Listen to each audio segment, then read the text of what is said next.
Hello, everyone. Thank you for being with us today in the session that we have all been waiting for the past few days. I'm Saurabheshwar Sen, mentor and founder of Catalyst, welcoming each of you to this interactive session with Joshita. Catalyst, since 2011, has been focused to train, mentor, and guide students and working professionals for career pathways in the social sector. Over the years, our support to mentor students from school for bachelor's program in social sciences, colleges and university students for the master's in social sciences programs in India as well as abroad, to train students for fellowships as well as for social sector jobs.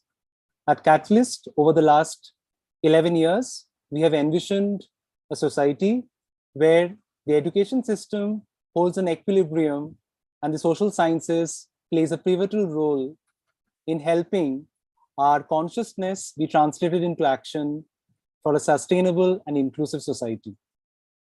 Catalyst alumni over the years have been placed in multiple sectors across different thematic areas and are bringing in the necessary little to more change that is required to see a better tomorrow.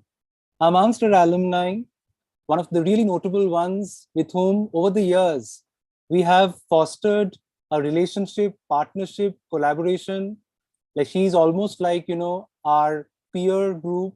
She's like a colleague, she's an advisor, she's a mentor for so many of our students. Joshita Nag. Joshita is a development professional who is a TIS graduate from the School of Social Work with Masters in Social Work in Children and Families, a trained child rights professional. She has been working in this sector in various capacities since 2014 with various established organizations like Make a Difference, Pratham Council for Vulnerable Children, and Rahi Foundation. Joshita is leading the Youth Firebird project at Kolkata chapter of Rahi Foundation. Rahi is the first and only organization in India for women survivors of incest and child sexual abuse since 1996.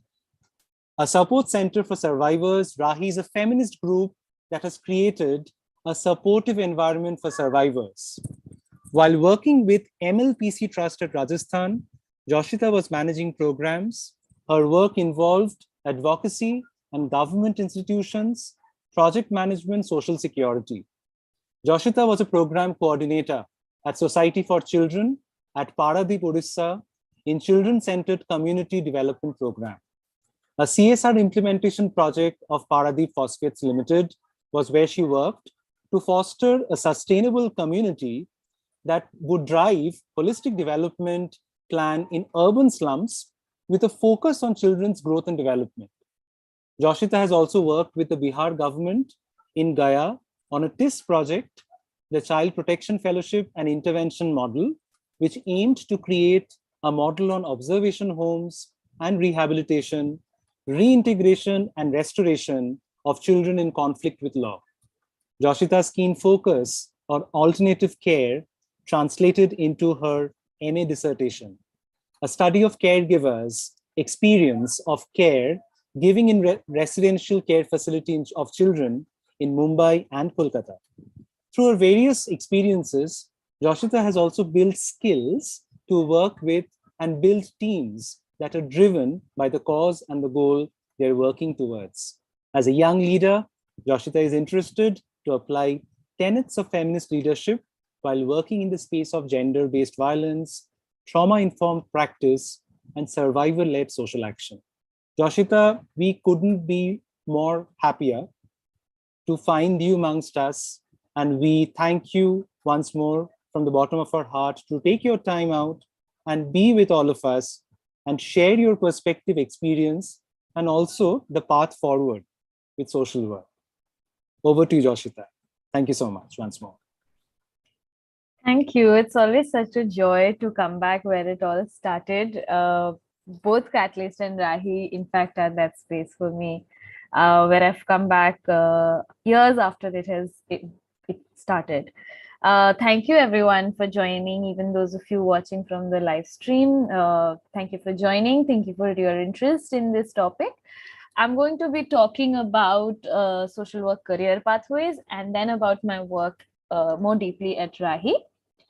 I was thinking how, one can, there are three Joshitas who have joined, but I am the only one who is here. There are three, sorry, I was saying that I was thinking about uh, what I can say about the broad spectrum career pathways available in the social space sector without confusing the audience too much, because there's honestly a lot to be done, and there are 100 ways that it can be done, right?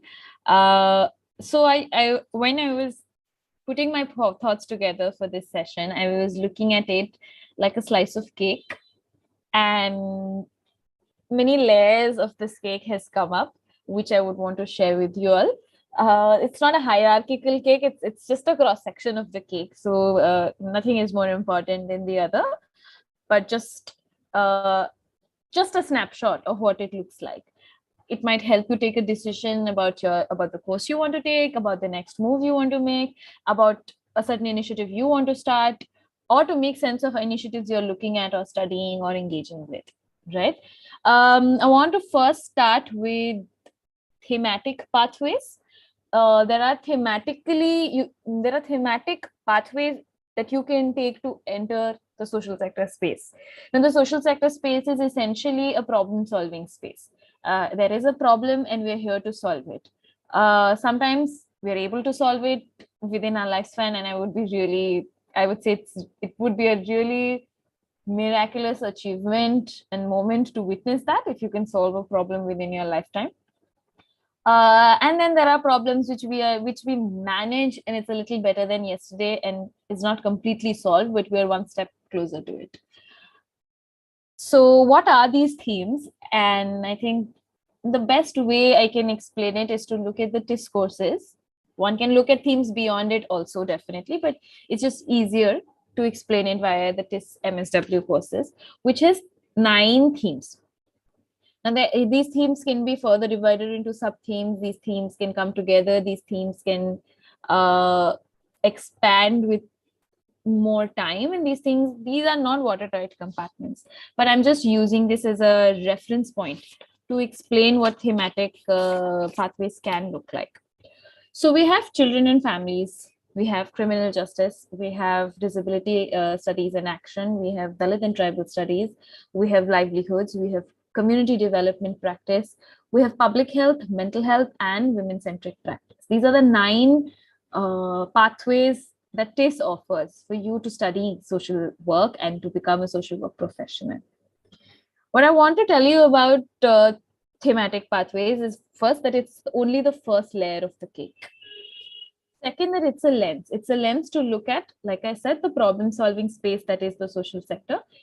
These are lenses to look at the problem. Do I want to look at the space through a lens of the criminal justice system? So then when I look at it, I will center the criminal justice framework in all my work. Or I could look at it from the disability lens, and I will center the disability rights in whatever work I'm doing. Or I might center child protection, or I might center livelihood, or I might center women. The themes, your focus is what is built through that work. A deeper understanding of that particular layer, you go in depth into it, while also understanding the other themes, but you go particularly deep into one one of the themes that you have chosen for yourself. It's an entry point. It's definitely not the end point. It's just an entry point. And all of these themes, through the course that TIS does or any other colleges that they do, they build certain skill sets specific to that theme. For example, what are certain skill sets you will need to do child-centric work? You will need to be child-friendly. You will need to understand what is child rights. You will need to understand the history of the child rights movement. You will need to know what legal frameworks exist, what social frameworks exist to center children in our work. If you're someone who's interested in gender, then maybe women-centric practice is something of interest, and a skill is built to understand gender itself, while of course women-centric practice does not cover the entire spectrum of gender, but even if you're just focusing on women, then what is the skill that you need to work with women?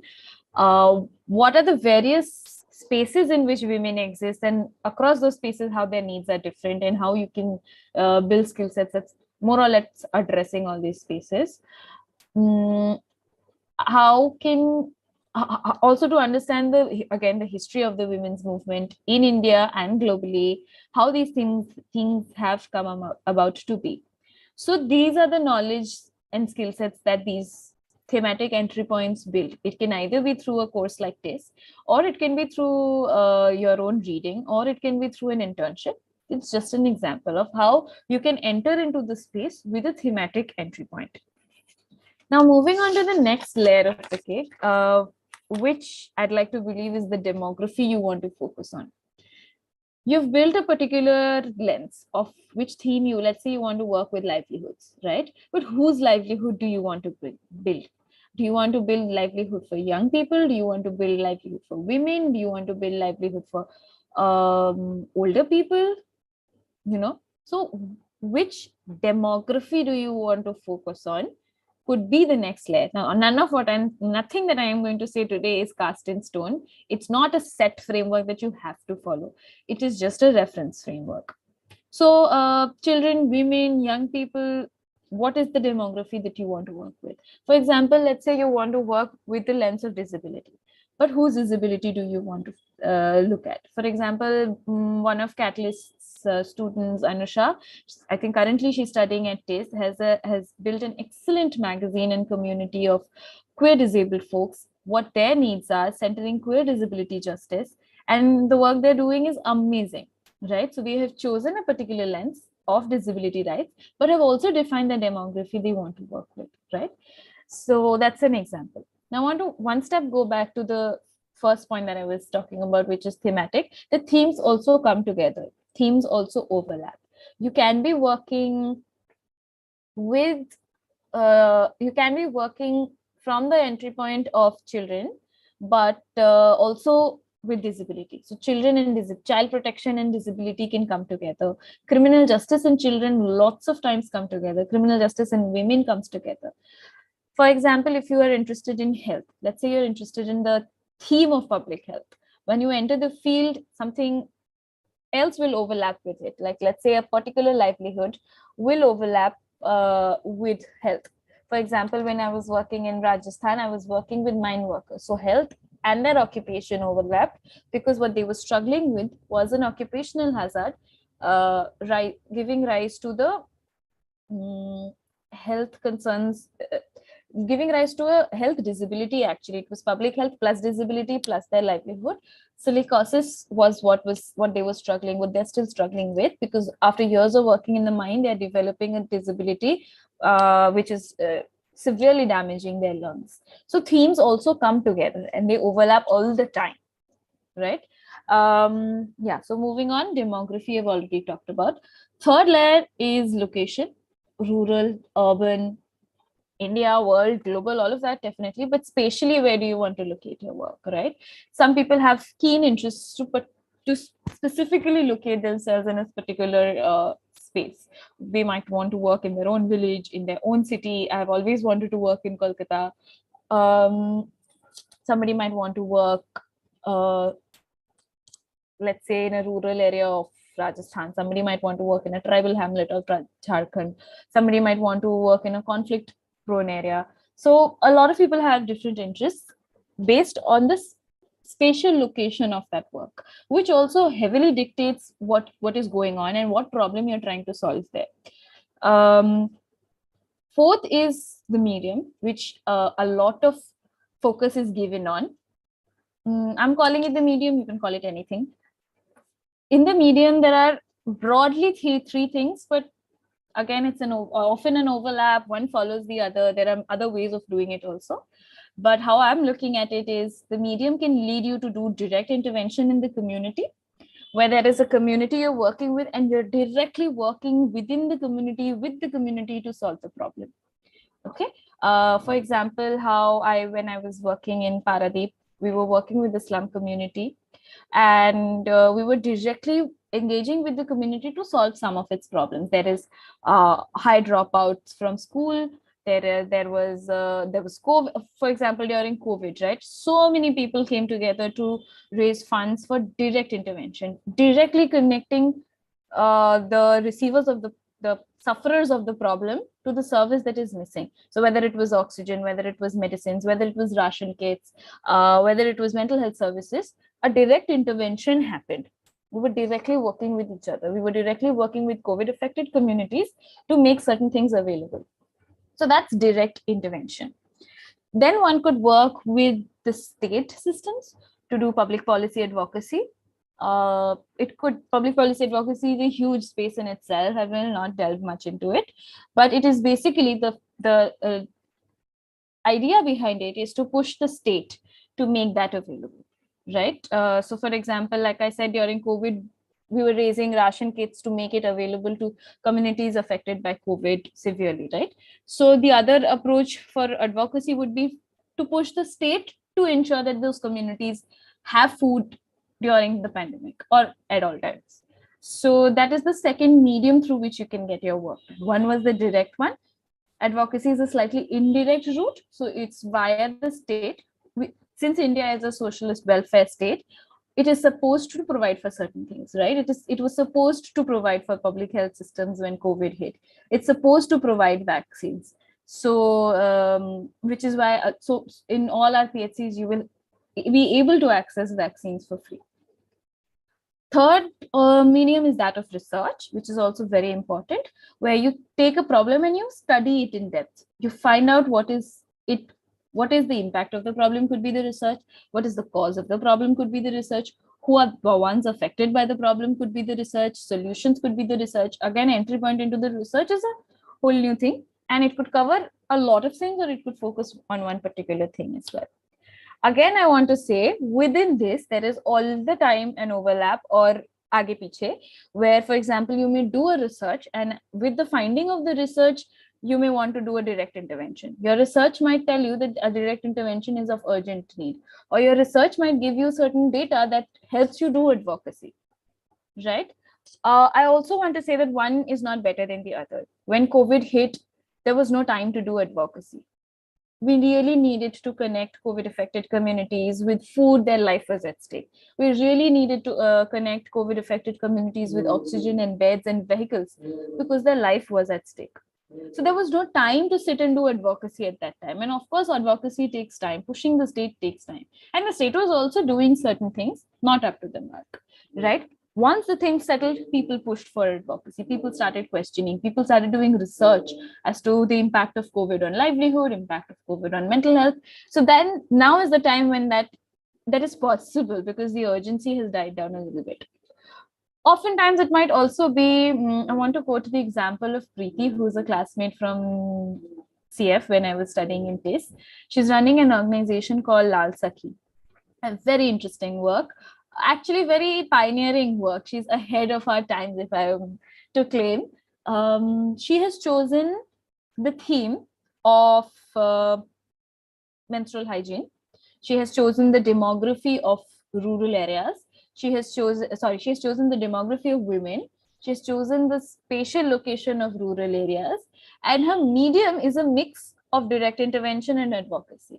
She is directly working with rural women communities to make menstrual cups available to them, which nobody else is doing yet, because most people are focusing on, even today, on pads and other forms of menstrual products, even cloth pads to some extent, but hardly anybody pushing for menstrual cups in rural areas. Also, because menstrual cups is not so mainstream even in urban areas amongst our own contemporary menstruators. So she's pushing for it in a rural area. It's quite pioneering. So she has chosen to do direct intervention, but she's also working with the state to advocate that the state pick up her model, that the state distribute menstrual cups, that the state come in. And within direct intervention, it is not always that direct intervention means कि कोई चीज service provide करा देनी है या कोई material provide करा देना है. It's not always that. Direct intervention could also be training. She's training women from rural areas on how to use the cup so that they can train women further in their areas, right? So training and capacity building is also a form of directly working with the community, which brings me to my last layer, which is the model. Which is the strategy, which we also call model. How do you want to do it? For example, like I said, direct intervention could be directly providing something. It could be training them to towards a particular skill set. It could be raising resources from within the community, like how Goonj does, goes to a village, raises the people of the village come together to solve a problem, and Goonj only provides very basic things like a food kit or something. They don't directly go and just solve the problem. So your strategy of how you want to solve the problem, like for example, Preeti's strategy is to combine direct work and advocacy. Anusha's strategy with Revival Disability Mag is to build a community of queer disabled folks who put out their stories. Rahi's strategy, I will be talking more in depth in the second section. So all of these strategies make for your model. These strategies are what drives your impact, your outcome, and brings your other layers to fruition. So this is the slice of the cake. I hope I made some sense out of the huge, very broad strokes that are there in the social sector space. Again, our work, our strategy, our demography, our medium, all of it evolves with our work, with time, with spending more time with the problem, spending more time with the community. Communities inform our work. Oftentimes we will go with a certain strategy and not realize it's not working, and then the community will guide the strategy as to what can work here. All our work should be integrated at some point with the state or with the community. And I'm not going to touch much upon it because you will study a lot about this in TESS and everywhere else that you go, about philosophies behind what we do, ideologies behind what we do. That is also a very big driving factor behind the work that various organizations choose to do. Rahi has chosen to be a feminist space. Some other space may not choose to be so, right? So there are certain philosophies that drive our work, certain schools of thought that inform our choices. So that's about the social sector career pathways. I want to go to what Rahi does and what I do at Rahi. But before that, any questions on this, maybe we can take, or we can take them at the end. We can be open to any questions from any of you on the top of your mind, something that you would like to ask Joshita before we move forward. You can use your microphone, you can use your chat box, whichever is convenient.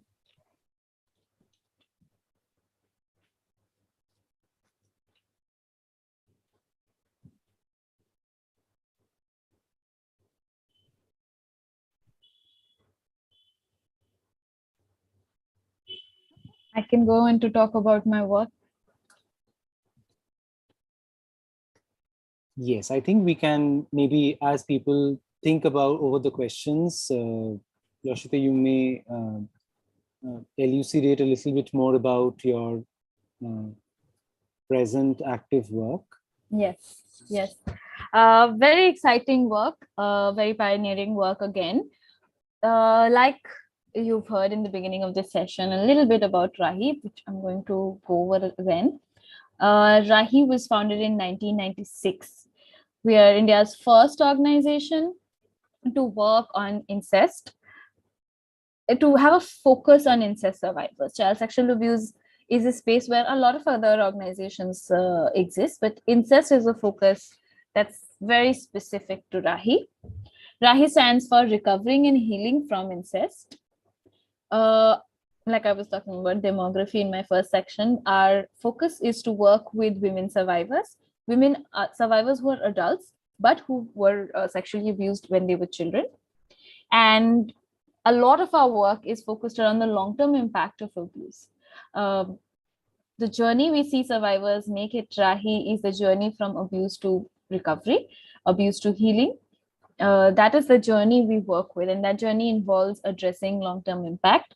Our strategy is to work, it's a mix of strategies, to be honest. We do work individually with survivors through individual therapy, and in groups through group therapy and healing workshops. That's the healing component. And our biggest component where I'm most actively involved is that of survivor social action, which is again something you heard at the beginning. What is survivor social action? Survivor social action is when survivors and allies come together to put out real-time stories, real people's stories outside to the world. Like I said, incest is not something that we talk about often. It's actually something we don't talk about at all. For those of you who may not understand what incest means, incest is child sexual abuse where the abuser is somebody from the family or very close to the family, like a very close family friend or a domestic worker who has been in the family for many, many years. So somebody who's from the family or like family, right? And the impact that incest has when your abuser is somebody you've known for years is very different from when you don't know your abuser and it's a stranger, right? So that is the space we focus on. And survivor social action is a platform for survivors to take their healing journey forward by talking about their stories, not necessarily only about what happened, but their journey, right? It is also a medium to visualize the issue. So it's a dual thing. It's not just for them to be able to take their healing journey forward, but it's also to be able to visualize the issue. What happens when we visualize an issue like incest and CSA? More survivors join. More survivors join, the community grows. And what happens when more survivors join and the community grows? We can prevent child sexual abuse. As somebody who came to Rahi in her college years through Catalyst, I did an internship at Rahi when I was studying at JU. I can, even if I wasn't working at Rahi, I can vouch for the fact that it trained me to be able to identify symptoms of abuse. So as an adult who might have children around me, I might have my own children in future or children just in the family of others who are around me, right? As an adult, I will be able to identify certain indications of abuse and hence be able to address it. I will also be trained to put certain systems and checks in place for my child to be safe. So prevention is what is the long-term goal, while our strategy to work towards prevention is to go through survivor social action. Because prevention is not our only goal. Healing is an equally important goal at Rahi, right? And survivor social action is a platform that allows us to do both. The project that I lead is called the Youth Firebird Project. I want to talk a little bit about what Firebird is so that you're able to understand what Youth Firebird is. So Firebird is a community of women survivors of incest and child sexual abuse, as well as their allies. This community is about sharing, healing, and taking social action. We're building a community of adult survivors of CSA and incest and their allies. The survivors are called Firebirds. Why the name Firebird? Interesting story. Firebird is a mythical bird that rises from its own ashes. We don't really know much about Firebird. We usually hear about Phoenix. Phoenix is the mythical bird that is known to rise from its ashes, but Phoenix is the male bird. The female counterpart of that bird is what is called Firebird. And it's such a fiery name that it's very true to what our survivors stand for, which is they really do rise from their ashes and take their own journey forward, take the story in their own hands. So that is what the Firebird project, large Firebird project is about, which is currently our Firebird community is of about 40 survivors, if I'm not wrong, maybe more.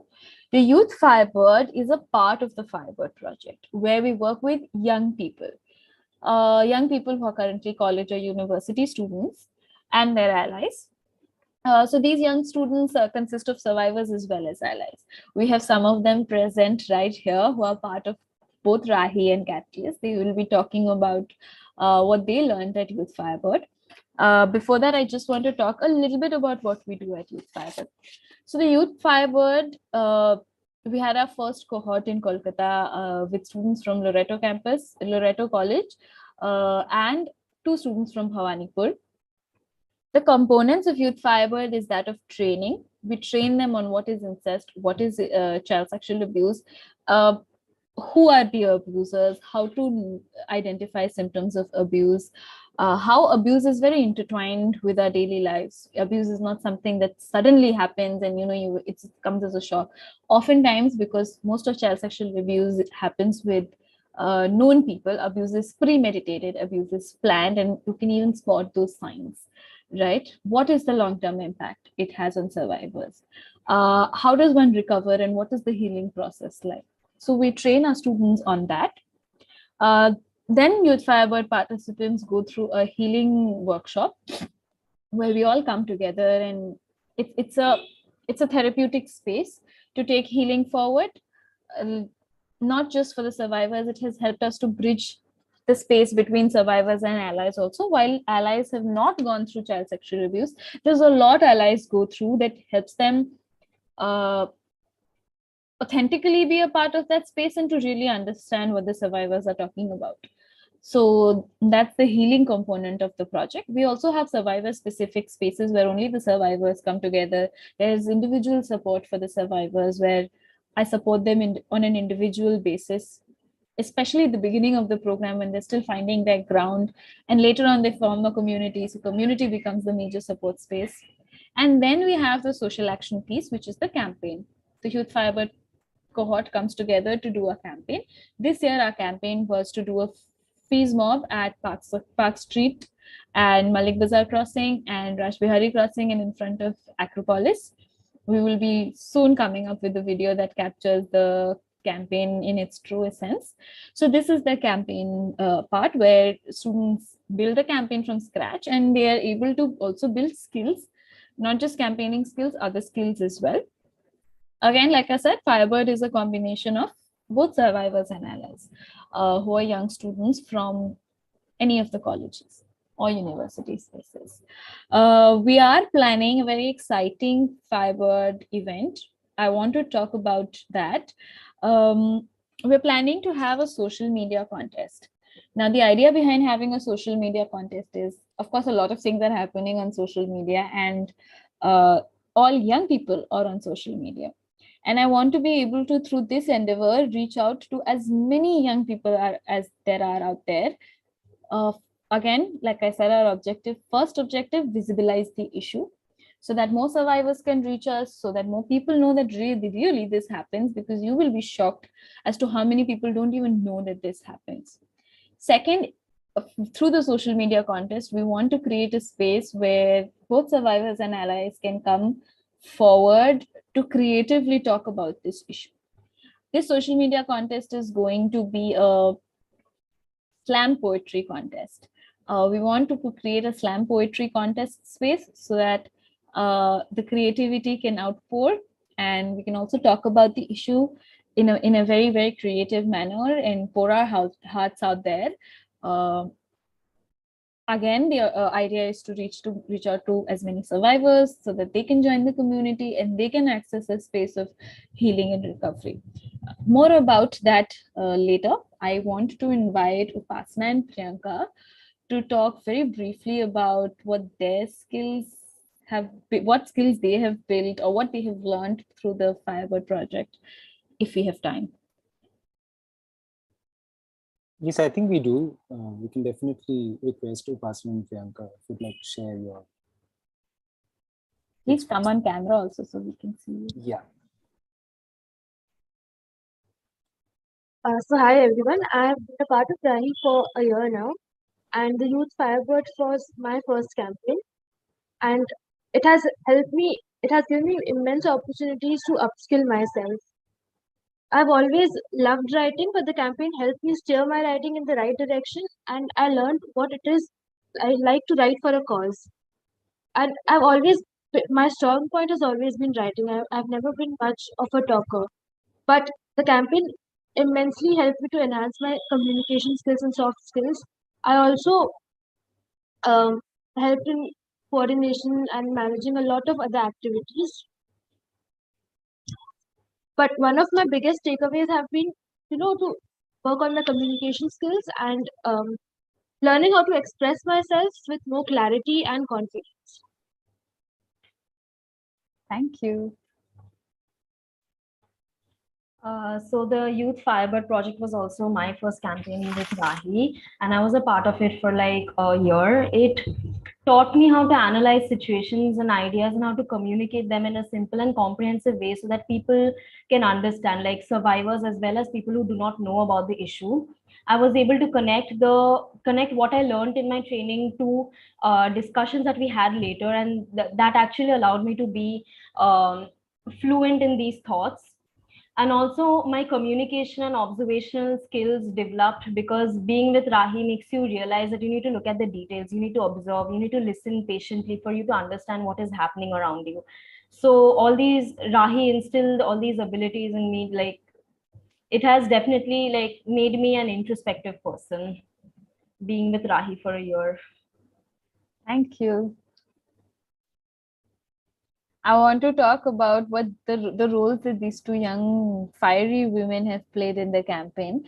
Uh, Upasna was, when we were doing the campaign on the streets, she was mostly looking at the outreach. So Freeze Mob, a part of Freeze Mob is to freeze with the placards we had, and there was a sub team that was going and out doing outreach with the passers by. And Upasna was in more than one ways leading the outreach, and all the emotions that she's talking about, she channeled it into talking to people, reaching with our we had little cards that we wanted to give them, so she was distributing those. And it really is a task to talk to people about incest on the street. Suddenly walk up and say, oh, I'm going to talk about child sexual abuse is not easy. And general communication skills apart, I think outreach is something she really managed well. It left her with a lot of anger because people don't really listen so much on the streets. But the way she managed it was really good. And Priyanka, I think apart from writing, which is her first love, within writing, I think she was able to understand what how do you write very succinctly when you have to write slogans versus when you have to write a poem. It's very different. And when to write a slogan that will catch the eyes and attention of a passerby on a street, you need a very specific sort of skill set, and it develops over time. So that, I think, definitely was built. And also coordination, like she was saying, she's a very good coordinator, and she can bring people together and wake up people from their sleep and be like, okay, there is a meeting and this is where you have to be there. I think that driving force she really has. And we have one more star in the chat box.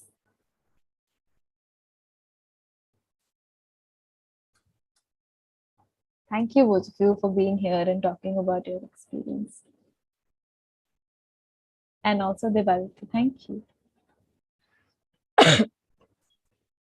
So with this social media contest that I was talking about, we want young people to come forward. Two things that we actually want from anybody who's watching. One is we want a lot of participation. We want all of you to put out your creative hearts and be slam poets and show us what you got and also help us visualize the issue.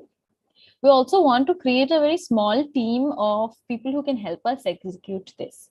Social media is a very different ball game altogether. So we need specific skills like social media management, like writing, but we also need skills to reach out to colleges so that they are on board officially and their student forums are on board officially and they send representation to the contest. All of this will be happening on social media, but there's nothing stopping us from coming together virtually to do a little orientation to whoever's interested and to talk further about the issue. So we want to create that team. There is an upcoming internationally, we celebrate 16 days of activism for violence against women. These 16 days are observed from 25th November to 10th December. 10th December is Human Rights Day, which is also the day this campaign ends. I personally wish to create this social media campaign so that we're able to contribute something to the campaign, because within the broad spectrum of gender-based violence, amongst which there is so much to cover, incest is often something that is not talked about because it is private, it happens at home, it involves our own family members, it is very difficult to report, and oftentimes we do not want to report. Reporting will not get us much. So but that doesn't mean that we forget. We live with it. We live with it for years, and it takes a toll, and it affects us in so many ways. So let's use this campaign this year to also contribute to the campaign, but also create a space within the campaign to talk about incest and child sexual abuse. Uh, Again, I'm coming back to the two asks that I have from anybody who's watching. Sign up for being a member of the team if you think this is something that is of interest, where you would want to build skills to run a campaign like this, to manage a social media campaign with a cause, with a very specific cause. And otherwise, anyone who's watching who's good at writing, not good at writing, it doesn't matter, please participate. We will be, of course, rolling out competition materials very soon, to watch out for that. We're doing this in collaboration with Catalyst. So for all Catalyst students who are watching, you definitely have to participate. Wow, I think this is really like a session, Joshita, I must share with everyone, which we have been waiting for. Number one is that I think good things and important things happen definitely with its own time.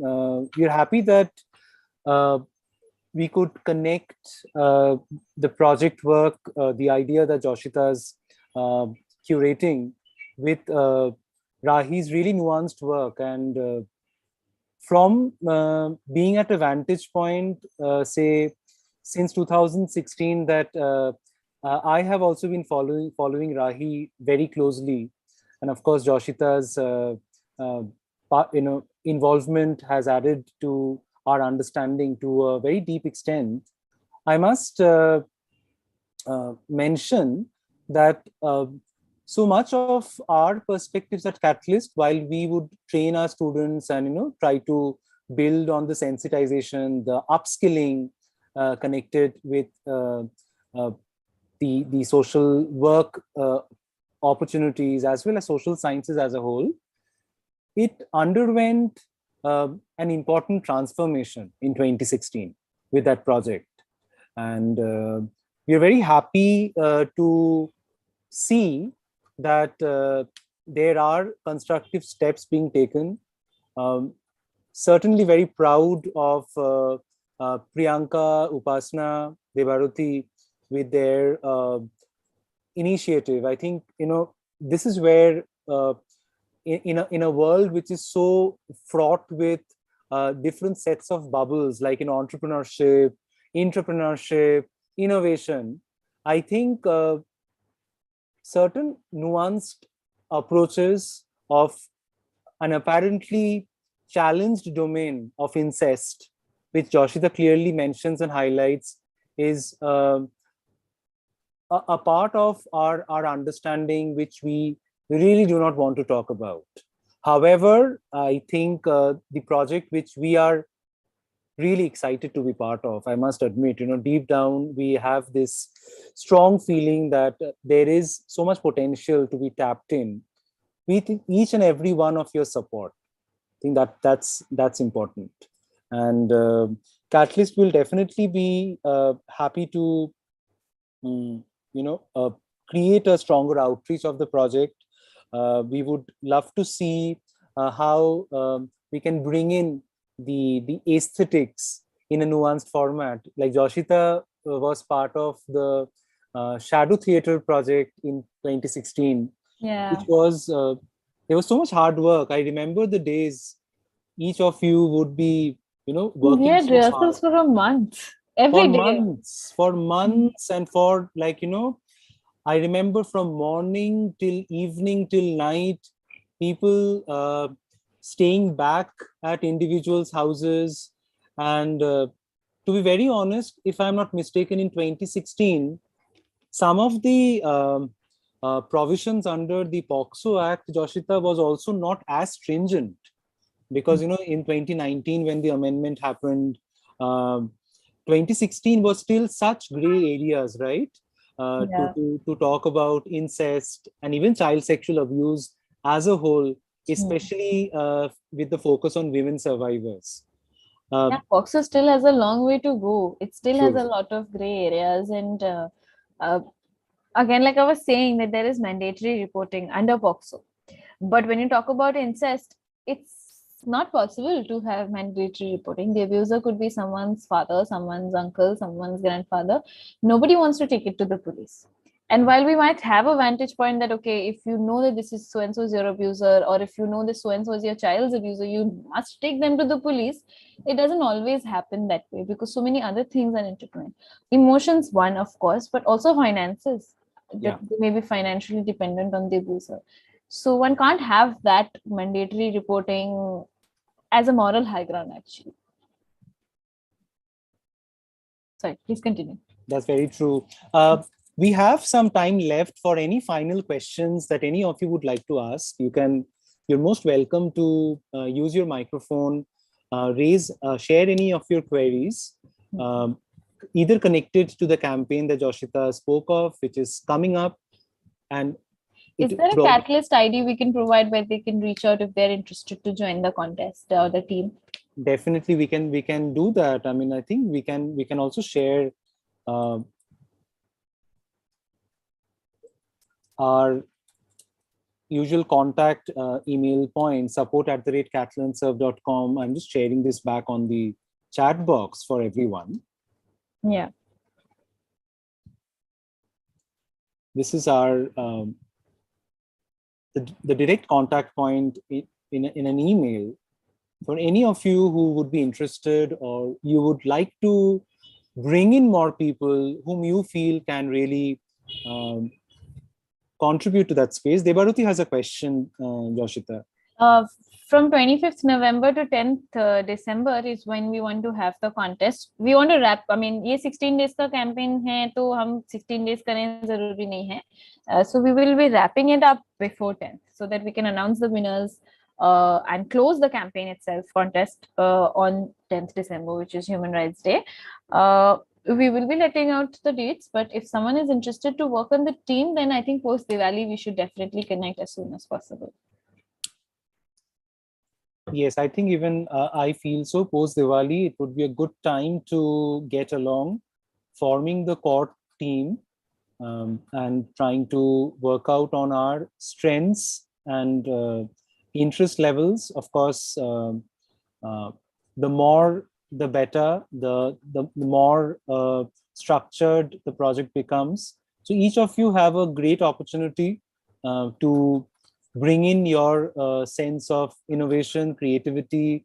Joshita also highlighted some of the important requirements with social media management, which are certainly things which we are wanting to be structured in the right direction. Joshita, I would just like to ask you, related to the entire space of incest, like you mentioned while defining incest, that like suppose there is a house help who is working within the domestic setup and is the abuser, that can also qualify for being an incest.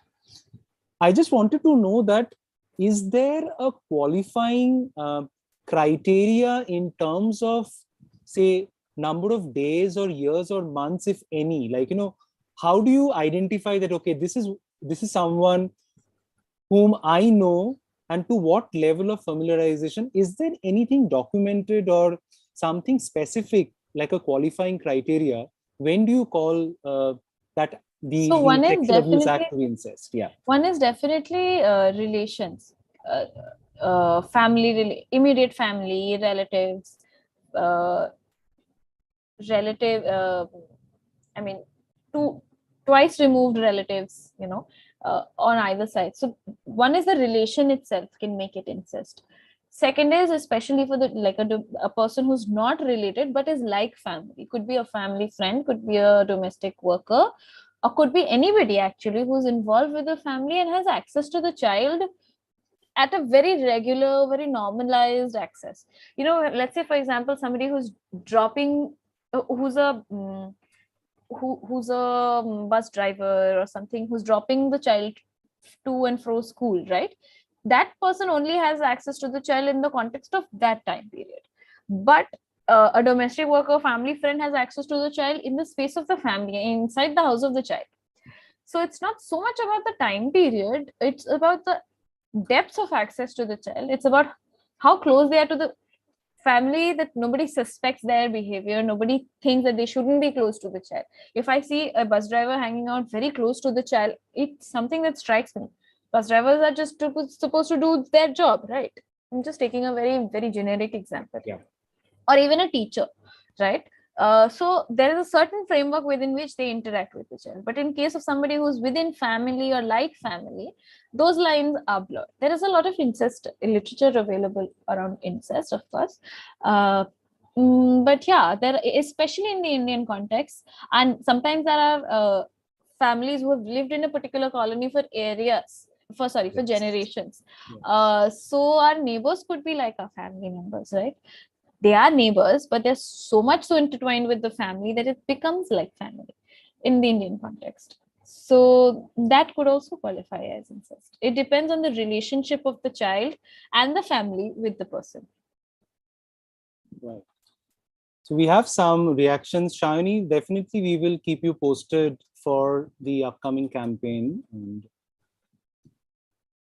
Shreya, thanks for your participation.